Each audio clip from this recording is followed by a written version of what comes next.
The Game Boy Advance, street name GBA, released in mid-2001 at the price of around 27,000 Portuguese shields.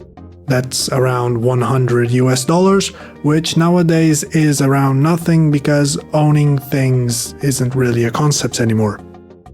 It is part of the critically acclaimed Game Boy line, featuring things like the Toyota Game Boy and the other Toyota Game Boy. As the name implies, this was supposed to be a sort of next step in the whole Game Boy lineup and Nintendo's handheld hardware lineup as a whole. It was the first Game Boy console to really brag about graphics, which kind of went against the whole Game Boy philosophy, which is just like make good games, the graphics. But anyway, the Game Boy Advance rose from the ashes of the famed Project Atlantis, which was basically a project Nintendo had in the 90s, which is just like, let's make the coolest, most advanced handheld system in the world. And by the time they were over with it, they took a good look at it and they realized, oh, this is gonna cost us a ton of money, forget this. And that's the Game Boy Advance. It was famously the first Game Boy console to be comfortable because it didn't feel like a brick. Besides the original Indigo, it came out in like yellow. One day during primary school, and I take a good look at it and it was full of bugs.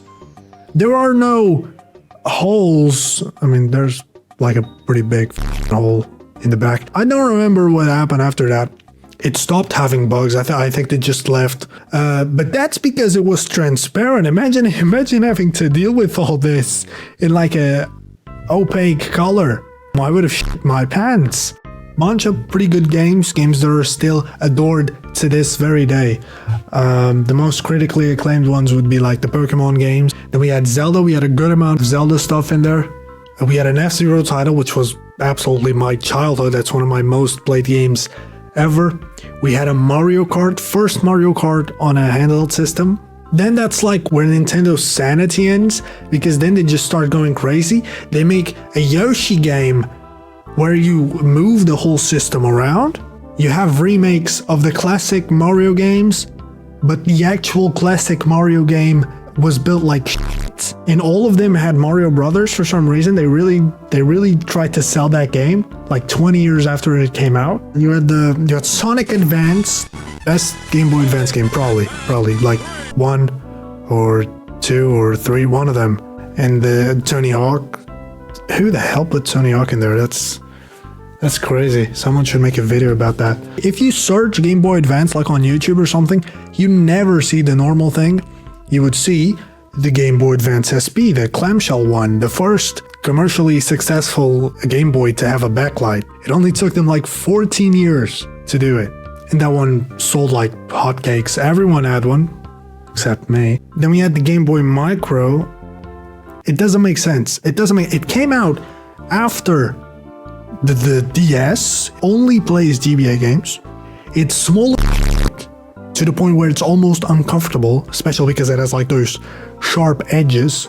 It's like ridiculously expensive. To me, the Game Boy Micro is jewelry. That's what it is. That's how I see it. Because like, that's how you justify the price. That's how you justify the shape and everything. Just say it's a piece of jewelry. Because if you come up to me and you tell me, yo, this was a genuine gaming system Nintendo wanted to sell to kids and everyone, I won't believe you. To me, the only argument you have is of the Game Boy Micro. I can't keep talking about the Game Boy Advance without talking a little bit about the accessories. There's like the e-reader. It's just a card reader. It's got like mini games and actual games and pretty much DLC before DLC was a thing. Then you had the GameCube Link cable. All I remember at this point is like the Zelda game and the Animal Island, which was like a minigame from Animal Crossing. Lastly, I saved the best for last.